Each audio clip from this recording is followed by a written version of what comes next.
Merhabalar,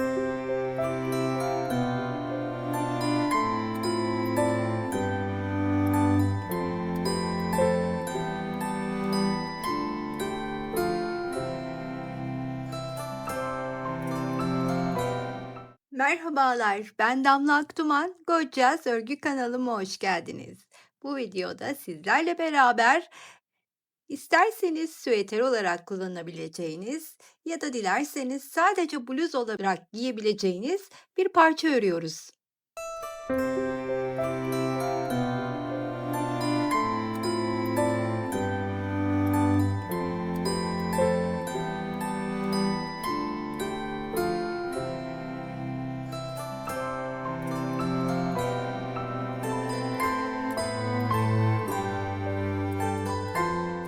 Bu parçada sevgili Entel Dantel Örgü Evi'nden gelen koton ipi kullanıyorum.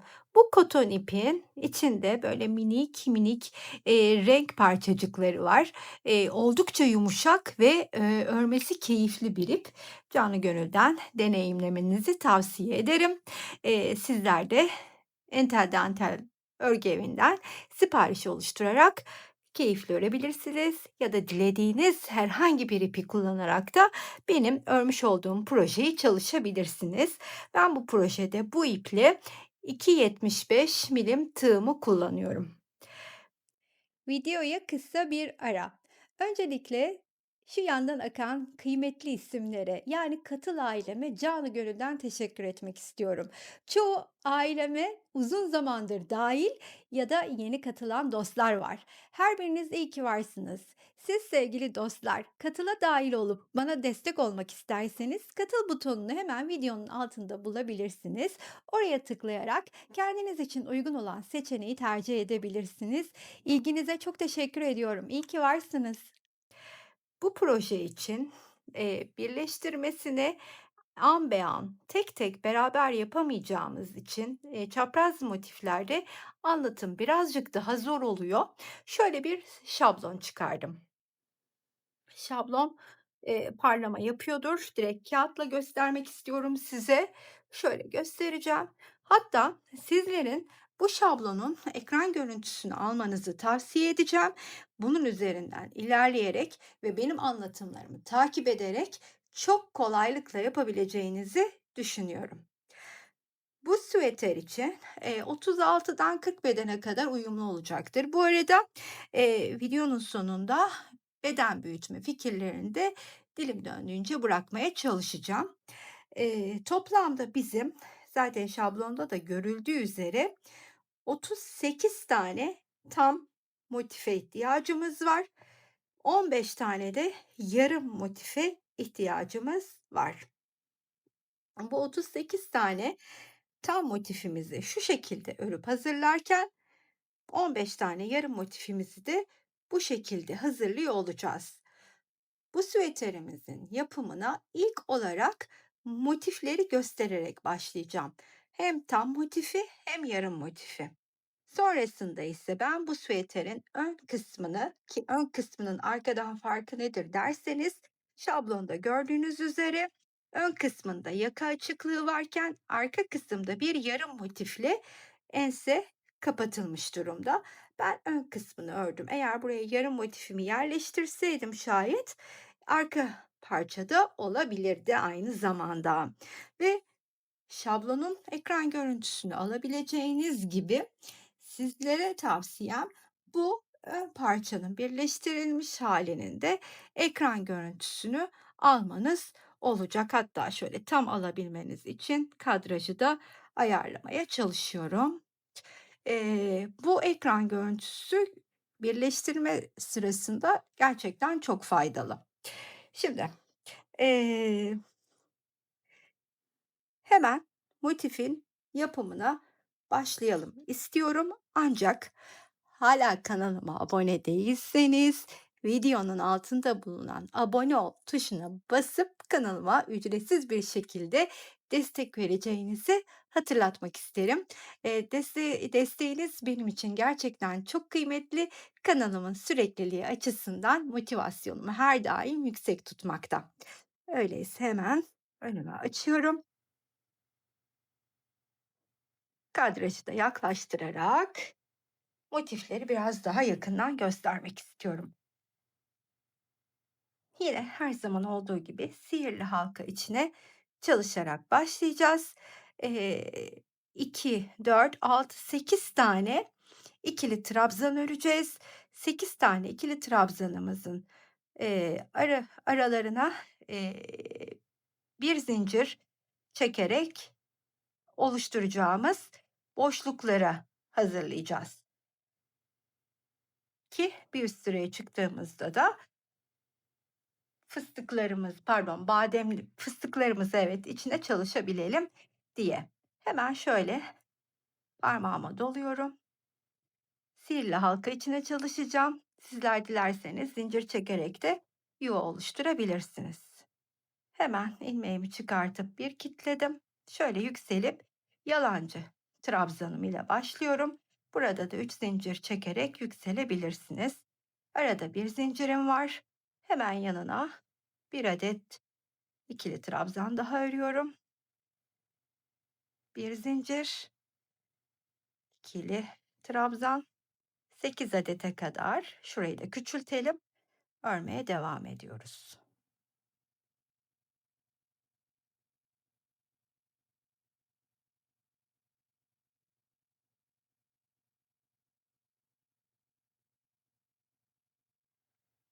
2, 4, 6 tane olmuş. 7 ve 8. Hemen ortasını kapatıyorum.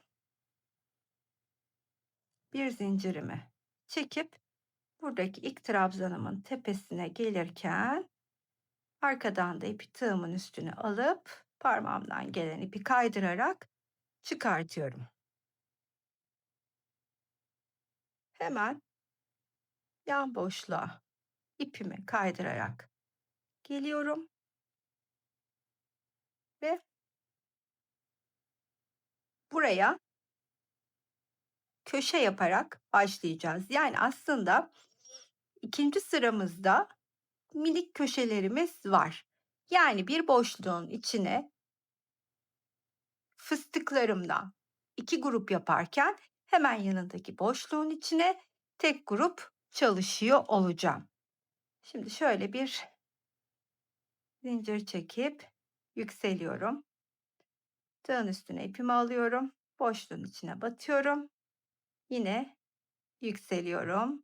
Yine tığın üstüne ipimi alıyorum. Yine ilmeğimi çıkartıyorum. 3 kere bu işlemi yapıp topluyorum. Buraya dönüşte diğer grubu öreceğim. Arada, şuradaki arada hep bademlerin arasında. Şimdi şurada 2, şurada 3 olacak. Yani bakın 2 tane zinciri çekip buraya geldim. Aynısından bir tane daha yapıyorum. Fıstığımın 3 kere de çıktım. Hepsini bir topladım. Ve yine 2 zincir çekiyorum. Boşluğuma geldim yine buraya. Köşe çalışacağım. İlk önce fıstığımızı örüyoruz. Köşe olduğu için 3 tane zincir çekiyorum burada. Tekrardan fıstıktan çalışıyorum.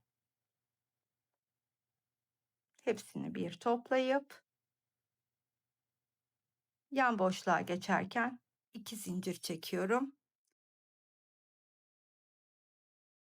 Boşluğun içine bir tane fıstığımızı örüyoruz. Yine 2 tane zincir çekip diğer köşeyi çalışmak üzere boşluğa geliyoruz.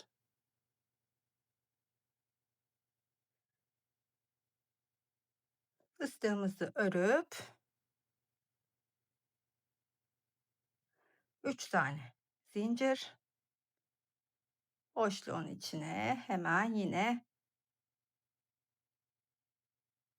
fıstık, tekrardan 2 zincir ve tek fıstık ördüğümüz boşluktayız. Bu arada arkadan gelen ipin de üstünü örerek gizlemiş olduk. 2 zincir. Sırada gene köşe var. Örüyorum hemen ilk üçlüyü. Arada 3 zincir. 1, 2, 3. Hepsini bir. Arada 2 zincir. Son teklimiz. Hepsini bir örüp 2 zincir çekip başladığım köşenin içine diğer fıstığımı örüyorum. 1, 2, 3. Hepsini bir topla. Bir zincir çek. Şimdi yukarı çıkacağız birlikte. Yani ortada kalmak istediğim için bakın burada da şu görmüş olduğunuz ikili trabzan sırasındayız. Köşelerde artık 2 tane ikili trabzanımız var. Boşlukların içine 2 tane, bademlerin tepesine 1 tane olmak üzere ikili trabzanlarımızı örmeye başlayacağız. Şimdi hemen bir zincirimi çektim. İlk bademin tepesine battım. İlmeğimi çıkarttım. Üçünü bir örüp bir zincir çekip fake trabzanımı yine örüyorum. Yalancı trabzanımı. Yanına bir tane daha örüyorum. 2 tane örmüş oldum. Şimdi dediğim gibi ilk olarak hemen bademin tepesine bir tane tığın üstüne ipimi almamışım. Boşluğa bir tane daha hemen yanına. Boşluklar 2, badem tepesi 1. Yine boşluktayım. 2 tane ikili trabzan, bademin tepesine bir tane ikili trabzan. Köşeye geldim. 2 tane ikili trabzanımı ördüm. Arada 2 zincirim var artık. Yine aynı boş köşenin içine 2 tane ikili trabzanımı örüyorum ve bademin tepesine bir tane ikili trabzan, 2 tane yine boşluğa. Aynı mantıkla bu şekilde başladığım noktaya kadar örmeye devam edeceğim.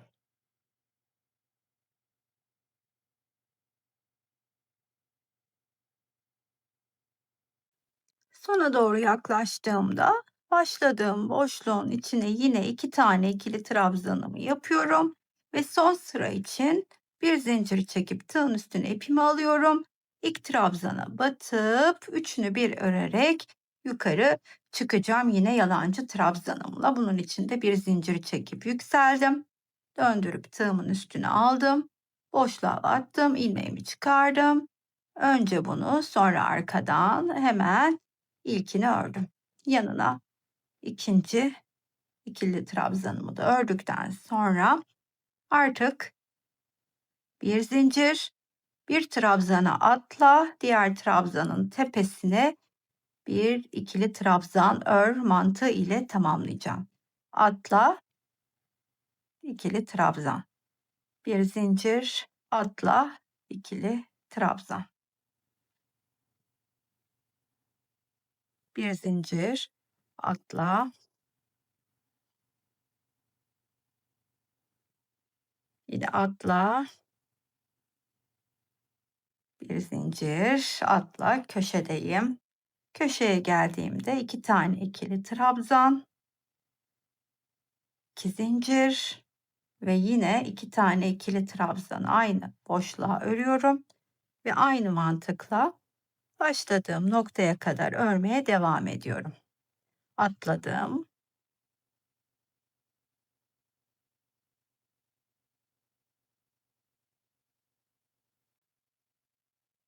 Başladığım köşenin içine geldim. 2 tane ikili trabzanımı örüp hemen 2 zincir çekiyorum ve tam motifimi bitirmiş oldum böylece. Hemen ipimi keseceğim. Sonra ipi gizleyeceğim arkaya alıp güzelce bakın. Tam motifimizi tamamlamış olduk. Şimdi sırada yarım motifimiz var. Yarım motifimiz için de yine sihirli halka içinde çalışacağım. Biliyorsunuz burayı 8 trabzanla başlamıştık. Aslında normalde sanki yarımı 4 gibi düşünebilirsiniz ama 6 trabzanla başlıyorum. Yani bakın şimdi nasıl olacak göstereceğim. En düzgün formunu bu şekilde yakaladım. Sihirli halkamın içine yine ilk yalancı trabzanımı örüyorum. Sizler zincir çekebilirsiniz. Arada bir zincirim var. Parmağımdan çıkayım. 2 olduk. 6'ya tamamlayacağım. 4,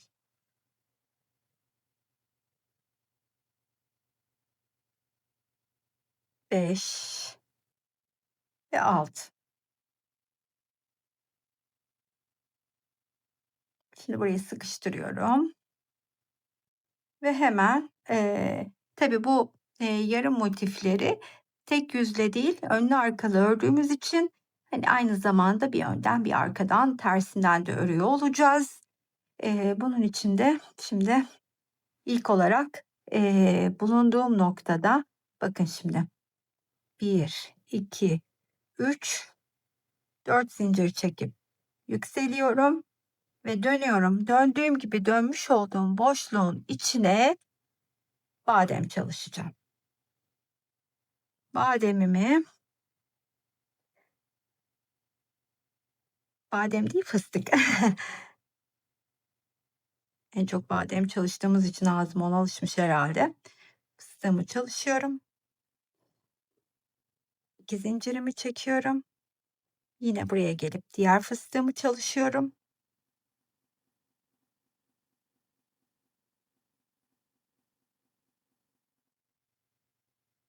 2 zincir çekiyorum.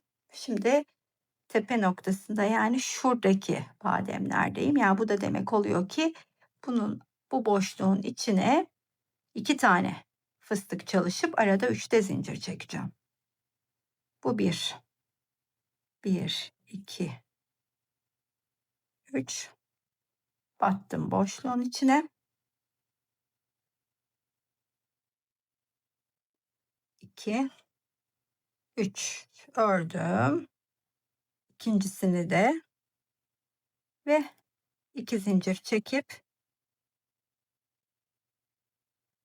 buradaki boşluğun içine sıradaki bademimi örüyorum.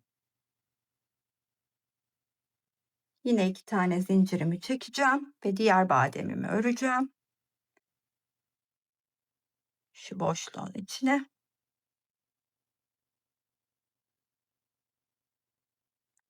ve burada bir zincirimi çekip şimdi bunun dibine yeniden batarak uzun bir bacak öreceğim. Bunun için de bakın işte buraya batıp uzun bacak öreceğim ya. Aynı zamanda şu arkadan gelen ipi de ben bu şekilde örüyorum. Bunu alıyorum üstüne gizlemek için. Şimdi uzun bacak derken aslında şöyle hemen göstereyim. Bunu bir tane ördüm. Şunu şöyle atacağım. Yukarı taşıdım. Buraya ördüm. Ya burada benim bakın sabitleyici 2 tane bacağım oldu. Motifimi tam yarım şekle getiriyor.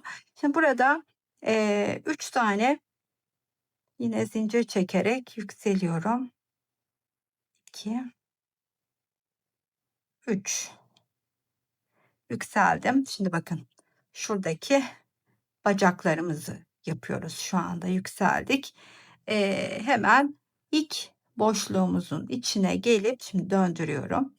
İlk boşluğumun içine gelip bunu da öreceğim benle birlikte. 2 tane ikili trabzanımı öreceğim. Bademin üstüne de öreceğim. Sıra bademin tepesinde. Şimdi boşluğun içine 2 tane de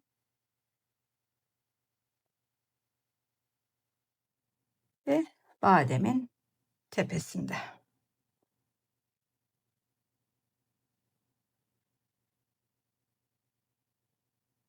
1, 2, bademin içine yaptım. Tepesine yaptım. Badem diyorum ama fıstık. Bademle fıstığı hep karıştırdık bu videoda. Şimdi, bu tepedeyim. Bu tepeye geldiğimde de bakın tam köşemi çalışıyorum. Yani ne yapıyorum? 2 tane ikili trabzan, 2 zincir, yine aynı boşluğun içine 2 tane ikili trabzan ve aynı mantıkla da bu kenarında sonuna kadar ilerliyorum. Fıstığın tepesine ikili trabzan, boşluğun içine 2 tane ikili trabzan.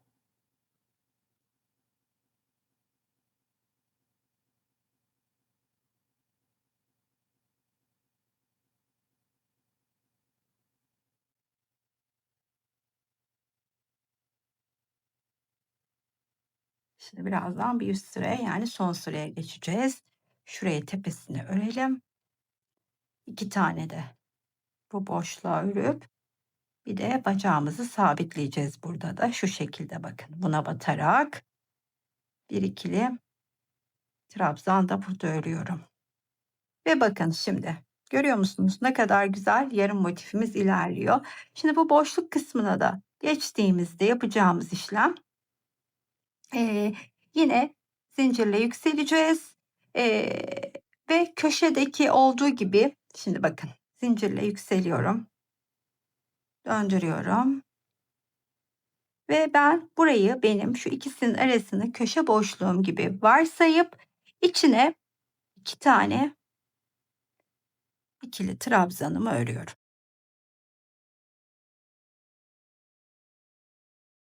Ve hemen aynı tam motifte yaptığımız gibi bir zincir çekiyorum. Şimdi bir trabzan atlayıp diğerinin tepesine bir ikili trabzan. Bir zincir, trabzana atlıyorum.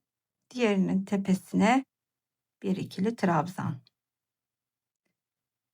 Bir zincir, atlıyorum. Tepeye kadar aynen ilerleyelim. Bir zincir, atladım, köşeye geldim. Önce 2 tane ikili trabzanımı örüyorum. Sonra 2 tane zincirimi çekip boşluğun içine yine 2 tane ikili trabzanımızı örelim. Ve bir zincir çekip burada bir trabzan atlayıp yanındakinin tepesine bir ikili trabzanımızı örüyoruz. Bir zincir, atla, ör.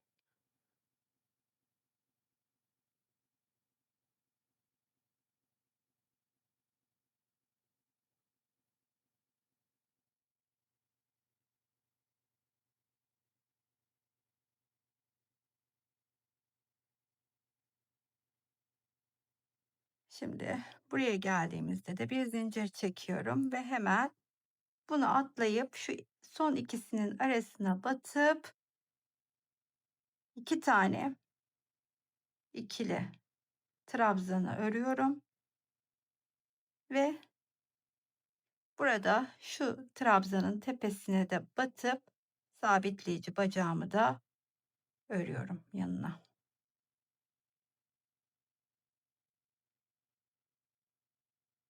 Bunu burada kitleyip ipimizi keseceğiz. Yarım motifimizi de böyle güzelce örmüş olduk. İşte bu yarım motiflerden 15 adet, tam motiflerden ise 38 tane örüp birleştirmeye başlayalım. Şimdi birleştirmeye başlayacağız ama hemen şu parçayı önüme alayım. Bakın tekrar göstermek istiyorum size. Bu benim ön yüzüm. Dediğim gibi şu orta kısmını açık bıraktığım için ön yüzüm diyorum. Şöyle bakayım. Heh. Sizler aynen bunun gibi birleştireceksiniz. Ben size ilk olarak şu bir 2 3 4 tanenin birleştirmesini göstereceğim. Bu 4 taneyi birleştirmeyi öğrendikten sonra zaten önünüzde şablonla hangi motifi nereye birleştireceğinizi çok rahat kestirip birer birer tıkı tıkı ile birleştirmeye devam edeceksiniz. Yani, bunu ip koparmadan birleştirme tekniğini, eee, sadece şu dörtlüde kullanacağım. Sonra, işte, yanına, 2 taneyi eklerken ikisini birleştirip ekleyeceğim. Yani, böyle tek tek ekliyormuşum mantığıyla ilerleyeceğim. Sizler de kendi, hani, bildiğiniz birleştirme, tekniğini de burada uygulayabilirsiniz. Ben şimdi hemen 4 tane motifimi alıyorum. Varsayalım ki şu dördünü bakın bir, iki, üç, dördü birleştireceğim.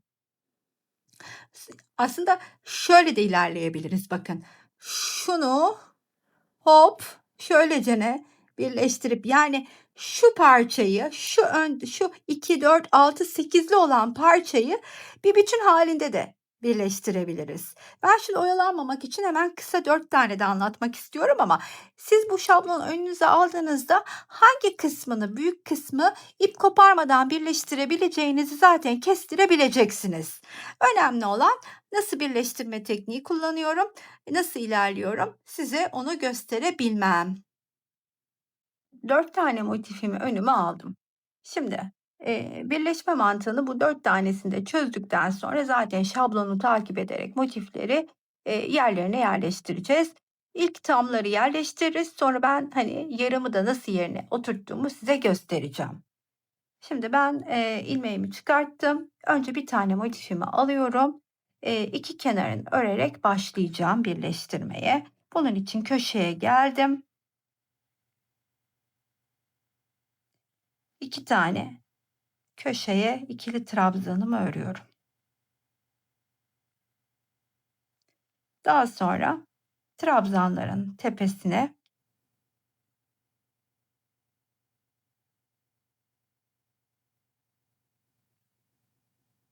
ikili trabzanlarımı örmeye başlıyorum. Burada bir zincirli boşluğa geldiğimde oraya bir tane ikili trabzan, sonrasında da trabzanların tepesine bir ikili trabzan örüyoruz.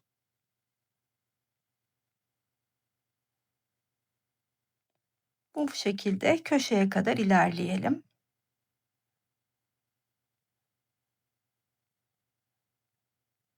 Köşeye kadar ilerledim.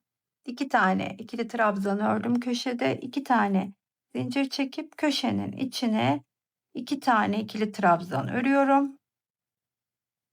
Daha sonra yine aynı şekilde trabzanların tepesine bir tane ikili trabzan, bir tane de yine bir zincir çektiğim yere bir ikili trabzan örerek bu kenarında sonuna kadar ilerliyorum.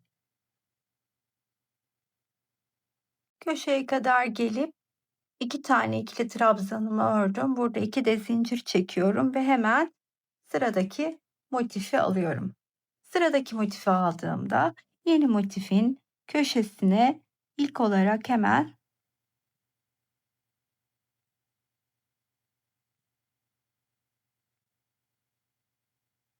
önce 2 tane ikili trabzan, sonra buradaki trabzanın tepesine bir tane ikili trabzan örüyorum. Tığdan çıkıp burada 1, 2, 3'ü sayıp buluyorum ve ilmeğimi içinden çıkartıp tığın üstüne ipimi alıyorum.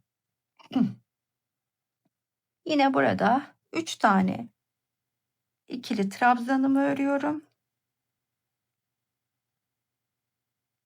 Tığdan çıkıyorum. 1, 2, 3 ilmeği de içinden çıkartıyorum.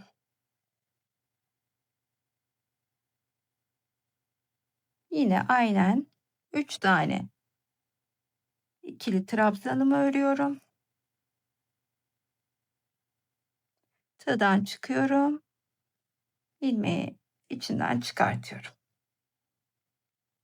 Bu mantıkla kenarın sonuna kadar birleşmeye devam ediyorum.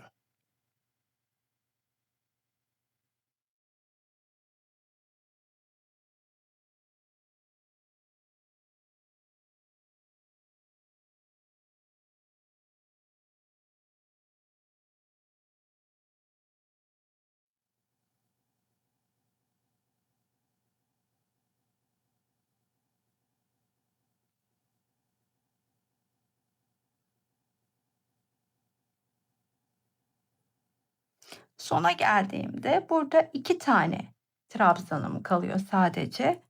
Bunun için de 2 tane ikili trabzan örüyorum. Buraya kadar hep 3 tane örmüştüm. Burada da zaten yine bakın ikinciyi buluyorum ve tığın üstüne ipimi alıp hemen köşeye 2 tane ikili trabzan örüyorum. Bir zincir çekip tığdan çıkıyorum.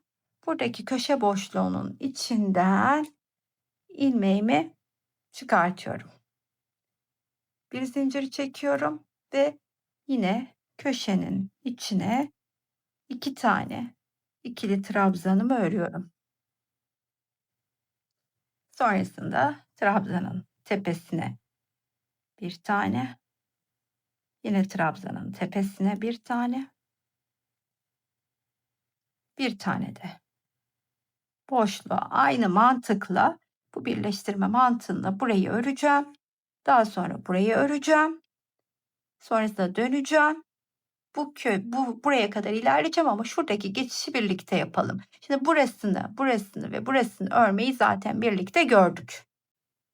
Böylece ilerledim. Şimdi buradaki geçişte ise yine aynı mantıkla hep örerek geldim. Bu köşenin içine diğer ikili trabzanlarımı örüyorum. Bir zincir çekiyorum. Buradaki 2 zincir olan alana batıp ilmeği tığımdaki ilmekten de çıkartıp bir zincir daha çekiyorum. Ve bu defa da buraya gelip buraya 2 tane ikili trabzanımı ördükten sonra göstermiş olduğum şekilde örmeye devam ediyorum. Kenarın sonuna geldiğimde diğer üçüncü motifimi alıp eklemeye başlayacağım.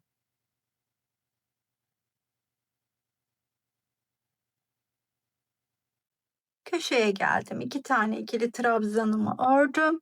2 zincir çekip şimdi sıradaki motifimi alıyorum hemen. Sıranın üstüne ipimi de alayım. Hemen onun da köşesine batıp önce 2 tane ikili trabzanımı örüyorum. Sonra trabzanın tepesine bir tane ikili trabzan örüp aynı göstermiş olduğum şekilde bu ikisini birleştirirken yaptığımız gibi üçüncüye batıyorum ve ilmeğimi çıkartıyorum. Tığın üstüne ipimi alıp yine 3 tane örüyorum. Üçüncünün tepesine batıyorum. Bu 3 motifin birlikte kesiştiği ortak noktaya kadar aynı mantıkla birleştirmeye devam edelim.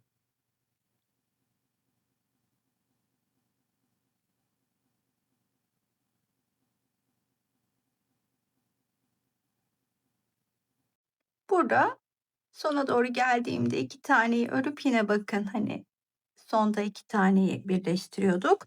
Köşeye geldim. Köşede de 2 tane ikili trabzanımı örüyorum. Bir zincir çekiyorum. Bu iki motifin tam ortasındaki birleştikleri yere batıp ilmeğimi içinden çıkartıp bir zincir çekip dönüyorum köşeye. Köşede 2 tane ikili trabzan ve göstermiş olduğum mantıkla da kenarın sonuna kadar ilerleyeceğim. Oraya oraya geldiğimde, kenarın sonuna geldiğimde artık dördüncü motifimizi de yerine yerleştirmeyi göreceğiz. Burada geldim. Köşeye 2 tane örüp 2 zinciri çektim. Şimdi bunu alıp eklemeye başladığımda aslında, bunu buraya eklediğimdeki gibi, yani, burada aynısını yapacağız. Tek fark şu kısımdaki geçişi nasıl yaptığımı göstermek olacak. Yine de beraber başlayalım. Hemen bakın motifi alıyorum. Herhangi bir köşesine batıp 2 tane ikili trabzanı köşe boşluğunun içine, daha sonra üçüncüyü de trabzan tepesine örüp tığdan çıkıyorum. Burada üçüncünün içinden ilmeğimi çıkarttıktan sonra yine 3 taneyi burada örüyorum. Tığdan çıkıp dördünün birleştiği noktaya kadar aynı mantıkla birleştirmeye devam edelim.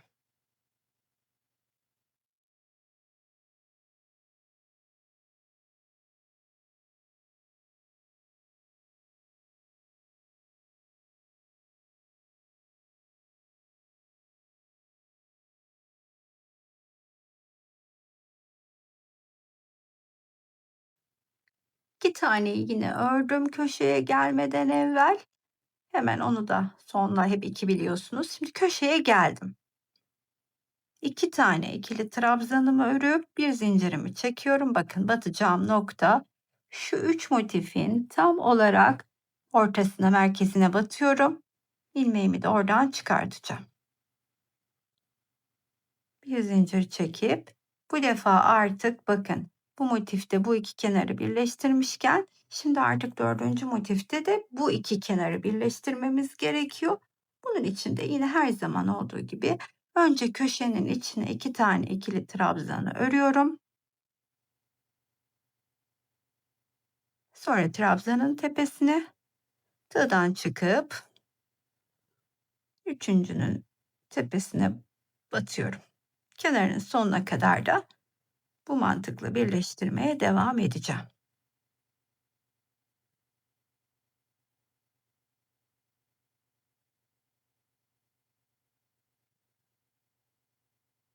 Kenarın sonuna geldiğimde burada da yine sonda da tabii ki ikişerliyle birleşiyoruz ve köşeye 2 tane ikili trabzanımı örüyorum. Bir zincir çekip tığdan çıkıyorum. Buradan hemen o bir zincirimle çekmiştim ilmeğimi çıkartıyorum. Yeniden bir zincir ve köşeye gelip 2 tane ikili trabzanımı örüp yine trabzanlarımın tepesine örmeye devam ediyorum. Sonrasında ise başladığımız noktaya kadar yani bakın ilk başladığım birleştirmeye benim burasıydı. Buraya kadar aynı göstermiş olduğum mantıkla bütün motiflerin etrafını örüp tamamlayacağım. Böylelikle 4 tane motifi birleştirmeyi görmüş olduk. Artık dilediğimiz sayıdaki motifi birbirine ekleyebiliriz.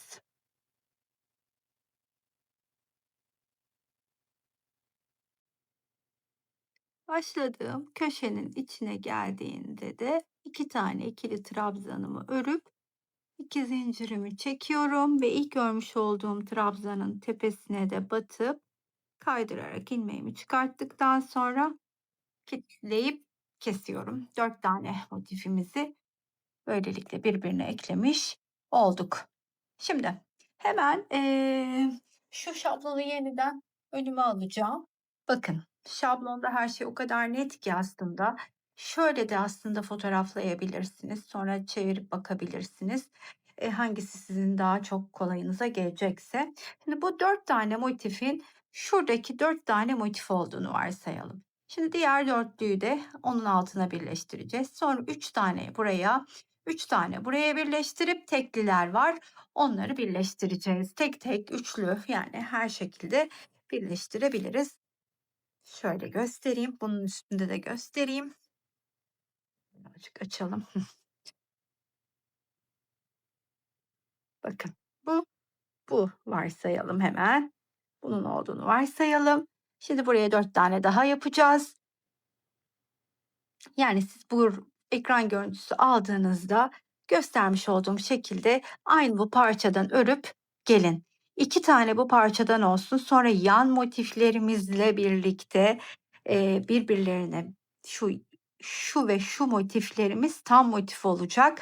Bu tam motifler buraya birleşirken bununla buradaki parçayı birbirine yandan tutturuyor olacak. Sonrasında da, ben buradaki alt motifleri de birleşip geleyim. Şuranın motifini de birleştirirken yarım motifi de nasıl yerine yerleştirdiğimi size göstereyim. Şimdi buraya kadar anlatabileceğim kısmı. Bundan sonra tek tek her motifi önünüzde eklemek ilerlememi çok engeller. Anlaşılmamıştır diye düşünmüyorum. Çünkü oldukça net görüntüler var. Şablon bile başlı başına bu teknikleri gördükten sonra yeterlidir. O zaman ikinci parçayı da bu şekilde hazırlayıp geliyorum. 2 tane birbirinin aynı olan parçayı ördüm. Şimdi bu 2 tane birbirinin aynı olan parçayı yani bakın, şu yarım 2 tane motif henüz eklenmedi. Bu ikisini birbirine birleştiriyor ya. Şimdi bu ikisinin olmadığını varsaydığımızda yakayı da geçmedik daha henüz. şuradan itibaren, bu da yok sayın, burası şu ve şu 2 ayrı parça şu an önümde duruyor. Şu yarımlarla 2 parçayı birbirine birleştireceğim ama 2 parçayı birbirine birleştirmeden evvel 2 parçayı ayıran tek bir özellik şu birinin şu kısmı, bakın ikisinin de orta kısmı aslında şu kısmı açık ama şimdi bir tanesininkini kapatacağız. Kapattığımız parça ise bizim arka parçamız olmuş olacak. Çünkü, arkamızı kapatmamızın sebebi ensede bir V istemiyoruz. O V'yi önde bırakacağız. Bunun için de hemen şimdi önüme alıyorum bir tanesini parçaların. Hem buraya yarım motifin nasıl eklendiğini göstereceğim. Hem de artık arka parçamızı belli eden ayrımı yapmış olacağız. Bunun için ilk olarak yarım motiflerimden birini alıyorum. İlmeğimi çıkartıyorum. Ah, yanlış tıla devam edecektim. İlmeğimi çıkartıyorum. Tığın üstüne ipimi alıp bu yarım motifin bakın tam olarak şuradaki boşluğunun içine batıp önce bir tane ikili trabzanımı örüyorum. Daha sonra tığdan çıkıp şimdi yerleştireceğim yer burası ve şuradan ikisinin birleştiği noktadan batıp ilmeğimi çıkartıyorum. Bir zincir çekip tığın üstüne ipimi alıyorum. Bu ipi de gizlemek için üstüne alıyorum. Bu boşluğun içine tekrar gelip iki tane ikili trabzanımı örüyorum. Daha sonra bir tane ikili trabzanı da buradaki trabzanın tepesine örüp tığdan çıkıyorum ve 1 2 3 sayıp karşıyla birleşmeye başlıyorum. Birleşme mantığımız birebir aynı. Aşağıda 3 tane ikili trabzanı örüyoruz.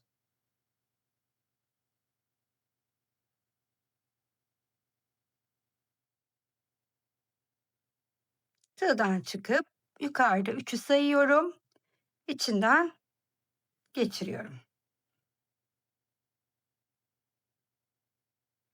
1 2 3 saydım.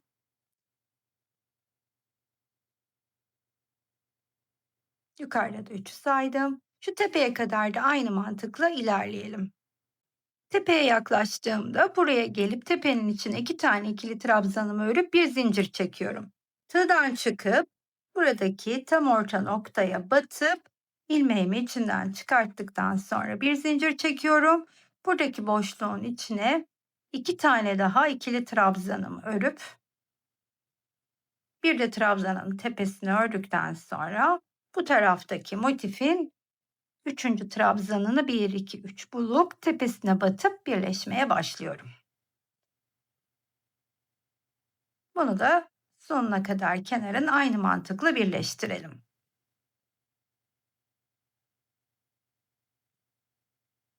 Kenarın sonuna doğru yaklaştığımda trabzanlarımın tepesine 2 tane ikili trabzanımı örüyorum. Burada ikinciyi buluyorum. Boşluğun içine gelip 2 tane daha ikili trabzan örüyoruz. Bir zincir çekip tığdan çıkıyorum ve bu birleştikleri yerin ortasını bulup batıp ilmeğimi içinden çıkartıp bir zincir çekip boşluğa dönüyorum burada ve içine bir tane daha ikili trabzan örüp yarım motifimin birleştirme işlemini tamamlamış olacağım. Hemen göstereyim şimdi. Artık bu bizim arka parçamız. Buraya yarım motifi yerleştirdikten sonra. Şimdi bu iki parçayı birbirine birleştirecek motif tekrar şablonu alalım. Bu ve bu. Yani 2 tane yarım motife ihtiyacımız var. Yani ne yapacağım? Bu 2 tane parçayı bu şekilde önüme alacağım. Bakın şöyle. Bununla şöyle göstereyim hemen. Bu bununla bu tarafla birleşecek. Burası da benim yaka boşluğum. Ön, arka. Şimdi Birleştireceğim nokta bakın. Yarım motifi yerleştireceğim nokta burası. Buraya da burası. Ne yapıyorum hemen? Şimdi burayı birleştireyim, diğer tarafı birlikte yapalım. Ne demek istediğimi daha rahat anlatacağım. Çünkü aynı şekilde, diğer tarafa da yarım motifimizi bakın orada da buraya yerleştiriyor olacağız. Buradaki motifi bakın bu şekilde buraya yerleştirdim.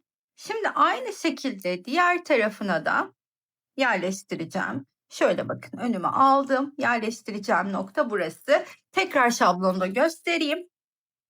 Şöyle bakınız. Şurayı yerleştirdim. Yukarıki. Şimdi burayı yerleştireceğiz. İki tarafta birbirine eklenmiş olacak. Bunun için yine aynı göstermiş olduğum gibi hiçbir farkı yok. Sadece burada şurayı geçerken her ikisini de tutturmamız gerekecek. Tek farkı o. Yarım motifi birleşmeyi görmüştük çünkü. İlk olarak ilmeğimi çıkartıyorum. Köşesine batıyorum.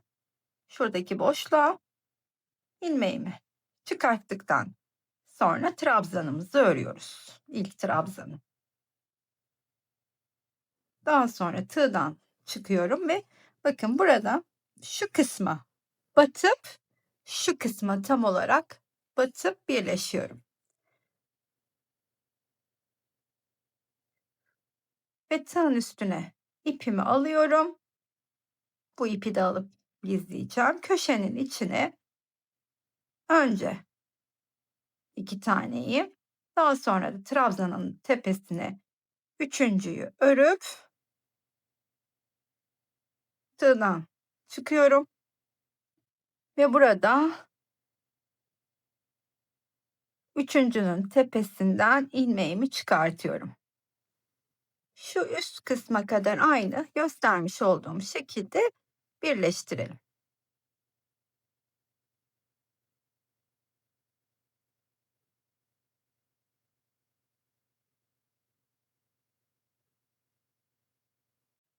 Buraya tepeye geldiğimde 2 tane ikili trabzanımı örüyorum. Bakın şimdi. Bir de zincir çektikten sonra tığdan çıkıyorum. Bu ve bu köşeye birlikte batmam gerektiği için şimdi bakın. Buna ve buna birlikte batmam gerekiyor. İlmeğimi içlerinden çıkartıyorum. Bir zincir çekip köşenin içine geliyorum. 2 tane ikili trabzan, daha sonra trabzanın tepesine bir tane ikili trabzan örüyorum ve burada üçüncünün tepesine batıp artık bu kenarı sonuna kadar birleştireceğim. Bu bitti. Burada ilerleyeceğiz buraya kadar. Burada da sonunu birlikte birleştirelim istedim. Şimdi 2 tane ikili trabzanımı örüp son ikili trabzanı yukarıda buluyorum. Kalanı hemen onun tepesine batıp içinden çıkartıyorum. Daha sonra köşeye, ya burası bizim minik köşemiz, içine geliyorum. 2 tane ikili trabzanımı örüyorum. Bir zincir çekip tığdan çıkıyorum ve buradaki köşenin bakın şu kısımdan birleştikleri orta yerden ipimi çıkartıp bir de zincir çekip aynı boşluğun içine gelip bir tane daha ikili trabzan örüp ipi kilitledikten sonra yarım motifimizi de buraya yerleştirmiş olduk. Şöyle göstereyim hemen. Bakın. Şimdi bakın. Yani şöyle katladığımızda da omuzdan da yarım motifle şu şekilde birleşme gerçekleşmiş oldu. Üst üste koyduğumuzda da her bir parça birbirinin doğru şekilde üstüne ekleniyor. Şöylece bakın. Burası kol evimiz olacak. Birazdan buraya da bir motif yerleştireceğiz. Tam motifle yanları tutturacağız. Yani bakın bunu buraya şu şekilde yerleştirerek burayı tutturacağım. Aynı şekilde karşılığında da buraya da bunu yerleştirerek bunu tutturacağım. Şimdi sırada bu motiflerimiz var. Bunun için de hemen, ilk olarak, birini birleştireyim, diğerlerini ise birlikte birleştirelim. Daha sonra da bunları birleştirdikten sonra bir ufak yan birleşmemiz olacak yarım motiflerle. Yani bakın, şu 9 9 yazan yer bizim tam motiflerimiz, 5 5 de öyle. Şurada yarım 5 yarım bir, yarım bir yarım 5 yazan yerde 2 yarım motifimiz, yani elimizde 2 tane yarım, 2 tane de tam motifimiz kaldı. Ben bir tarafın birleşimini hem tamla hem yarımla yapacağım. Üstünde nasıl yaptığımı gösterirken diğer tarafı da birlikte yapacağız. Bu tarafı bakın hemen göstereyim. Bu motifi ortaya yerleştirip yarımı da altına yerleştirdim. Yani burada da tam olarak burası oluyor. Şimdi şöyle çevirdiğimi düşünün, bakın. Şöyle. Hemen buraya tam motifi, buraya da yarımı yerleştireceğiz. İlk olarak tam motifle başlayalım. Geri kalan bakın formu geldi. Süeter bluzumuzun diyeyim. Yani bluz olarak da süeter olarak da çok rahatlıkla kullanılabilir. Kol ağızlarını, etek ucunu, yaka kısmını da tabii ki dolaşınca çok daha güzel modelimiz ortaya çıkacak. Şimdi ilk olarak hemen, eee, tam olan motifimizi birleştirmeye başlayalım. Bunun için köşesine 2 tane ikili trabzan örüyorum ilk olarak. Şöyle herhangi bir köşeye.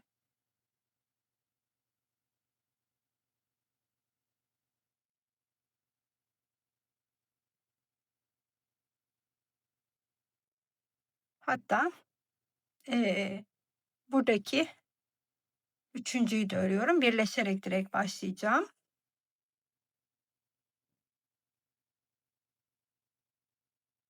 Şöyle, ay, şunu çevireyim, tersinden birleştiriyormuşuz. Yanlış olacakmış. Şimdi fark ettim. Hemen çevirdim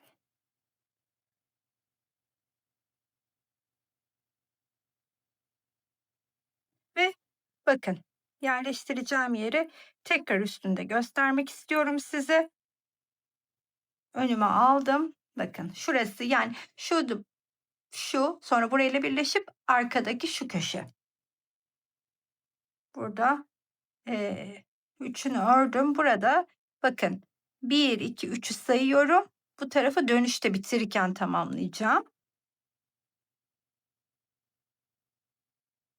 Şöyle nasıl başladığımı tekrar göstereyim. Köşede diğer 2'yi örerken burayla birleşiyor olacağım. Şimdi yine burada 3 tane ikili trabzan örüyorum.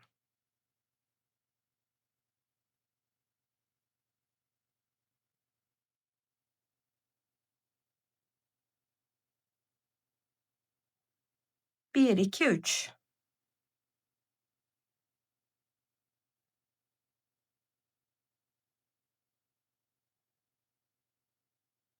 Şimdi bakın, bu gösterdiğim kısım aslında çok iyi bildiğiniz, yani buraya kadar, şuraya kadar, şu kısma gelene kadar gösterdiğim gibi birleştirelim.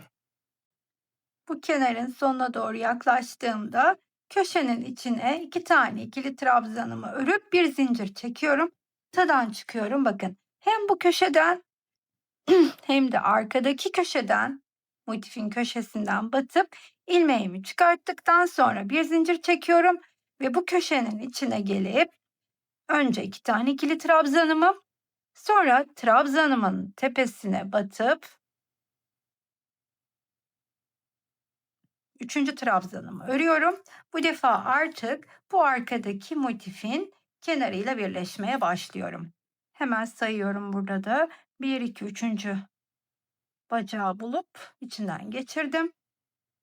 Aynı göstermiş olduğum yöntemle birleştirmeye devam ediyorum.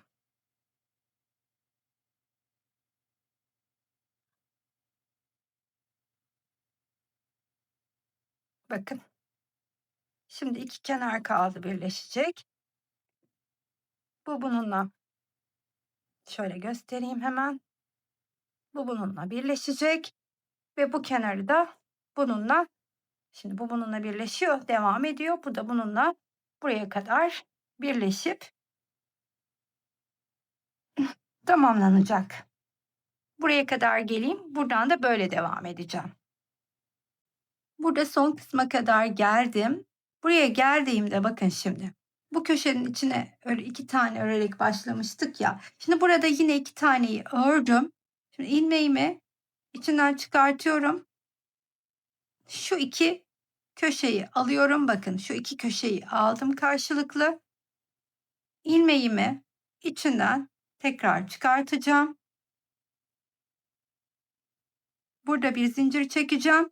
Bakın buradaki ilk trabzanımın tepesine gelip kaydırıp burada bir kitleme yaparak kitledikten sonra burayı toplayıp birleştirmiş olacağım. Şu şekilde bakınız. İşte bu motifi de böylelikle yerine yerleştirdik. Şimdi sıra bunda. Bunun artık hiçbir farkı yok. Ne yapacağım? Buradan yine başlayacağım. Böyle geleceğim. Buraya oturtacağım bu köşesini. Sonra burada da bitireceğim. Bunu tekrar göstermeme gerek yok. Son yarım kalan yarım motifimizle birleştirip artık etrafının örmesine, kol evi, etek ucu, yaka gibi lastik örgüsüne geçelim. Ben yeleğimin bir tarafının kol kısmını şöylecene lastikle geçtim 2 sıra olarak. Yani kol evine biraz daha ince geçtim lastiği. Sizler arzu ederseniz daha kalın da geçebilirsiniz. Benim için yeterli oldu. Şimdi burada nasıl geçtiğimizi hemen ilk sırayı trabzan olarak örüyoruz. Bu tarafı örerken size göstermek istiyorum. Hemen kol altının olduğu kısmı alıyorum. Bakın şuradaki köşe ve şuradaki köşeyle başlıyorum örmeye. İlk olarak bu köşenin içine bir tane ikili trabzanımı örüyorum. Daha sonra buradaki köşenin içine de bir ikili trabzan örüp burada trabzanların üstüne birer ikili trabzan örmeye devam ediyorum. Nereye kadar? Şu yarım motifin olduğu yere kadar devam edelim. Buradan ilerlerken de şöyle bakın yarım motifin olduğu yere geliyorum. Burada şu köşenin içine bir tane ikili trabzan örüyorum. Bir tane de buraya bir ikili trabzan örerek geçiş yapıyorum ama aynı yerin içine bir tane daha örüyorum. Bakın bu yarım trabzandaki her bir trabzanlı kısmın içine 2 adet ikili trabzan örerek geçiyorum. Bütün yarım trabzanlarımı bu şekilde geçeceğim.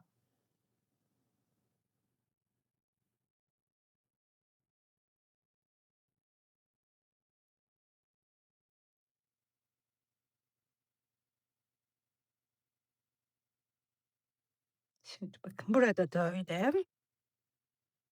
Şurada ipim dolandı, hemen açayım.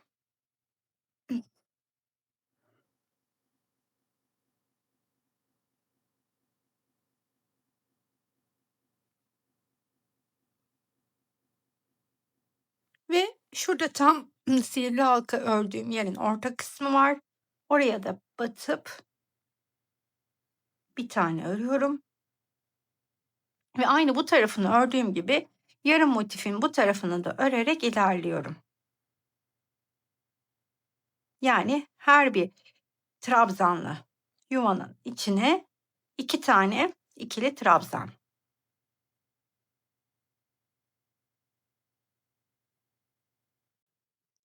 Buraya sona geldiğimde bakın bunun için 2 tane doldurdum. Şimdi hemen buraya atlayıp bunun için 2 tane dolduruyorum. Yani bu yarım trabzanı da aynı biraz evvel ördüğüm yarım trabzan gibi geçiyorum.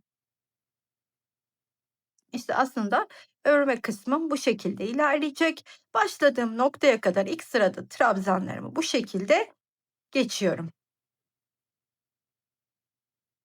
Başladığım trabzana geldiğimde hemen üstüne kaydırma yöntemiyle geliyorum ve şöyle bir zincir çekip yükselip döndürüyorum. Şimdi lastik örümüne başlayacağım. İlk olarak üstüne kaydırdığım trabzanımı öne alarak başlıyorum. Yanındakini arkaya. Sırasıyla öne, arkaya,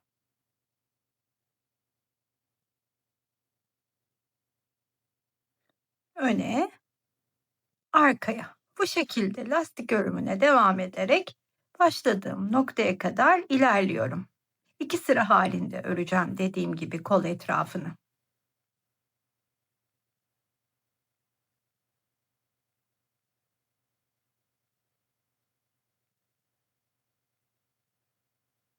Her iki kol evini de 2 sıra lastik halinde geçtim.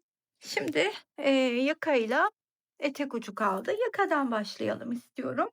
Bunun için de hemen yine şöyle kol üstünden başlayacağım.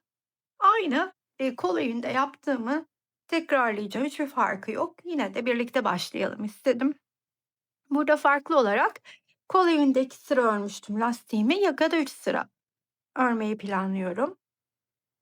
Yine burada da bakın, ilk bu köşenin içine batıp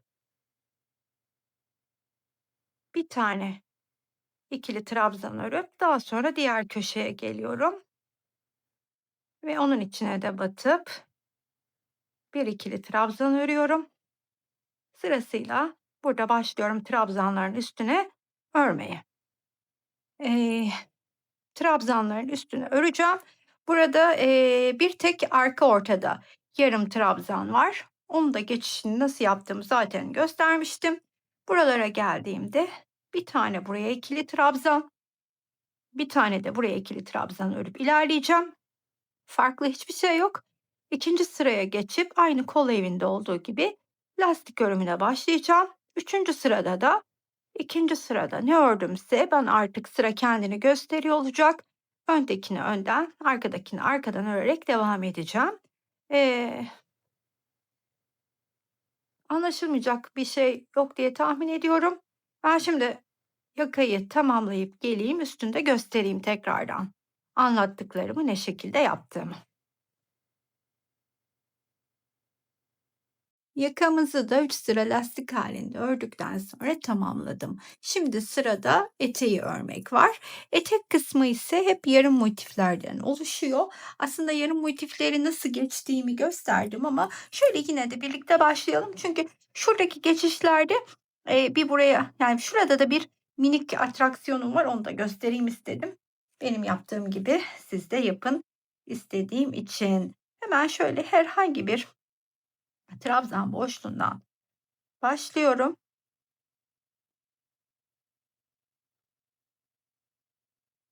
Etek ucunu da 3 sıra halinde örmeyi karar verdim. Çünkü boyunun uzunluğu, benim için yeterli. Daha fazla uzatmama gerek yok. Sizler bu lastik sıralarını arttırabilirsiniz. Şimdi buraya geldiğimde yine bakın trabzan boşluğu burası. Burada da 2 tane örüyorum. Buradaki trabzan boşluğuna geçmeden şu ikisinin birleştiği yerin ortasına da batarak bir tane daha trabzan örüyorum. Yani şu ortaların her birinde bir tane daha trabzan örerek. Yani burada 2 tane öreceğim. Burada da 2 tane öreceğim ama ortada da bir tane trabzan örüp geçeceğim. Aynı şeyi burada da yapacağım. 2 tane buraya, bir tane ortaya, 2 tane buraya. İlk sıradaki trabzanı böyle tamamlayıp üstüne de lastiğe geçeceğim. İşte hepsi bu kadar. Yani koldaki örümü net göstermiştim. Aynısını uyguluyorum. Sizler de eteğin toplamak isterseniz trabzan sayılarınızı eksiltebilirsiniz ya da daha geniş etek görmek isterseniz bir miktar arttırım da yapabilirsiniz. Bu kendi arzunuza göre sayıları oynayabileceğiniz kısım, onu da belirtebilirim.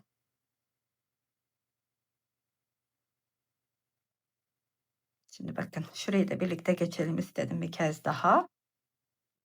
Ortaya gelip oraya da batıp bir tane örüp öyle geçiyorum. Hep aynı.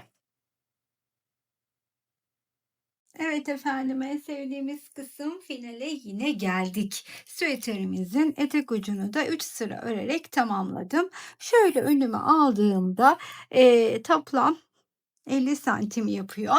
Yani aslında süveterim şu koltuk altından diğerine de 41 santim gibi. Omuzdan uzunluğuna gelecek olursam da 48-49 santim gibi diyebilirim. Yani dediğim gibi ilk başta da 36'dan 40 bedene kadar çok rahatlıkla uygun olacaktır. Hatta şöyle söyleyeyim, eee, biraz büyük tığ kullanarak 42 bedene, bir tık küçük tığ kullanarak da 36'ya daha uygun hale getirilebilir.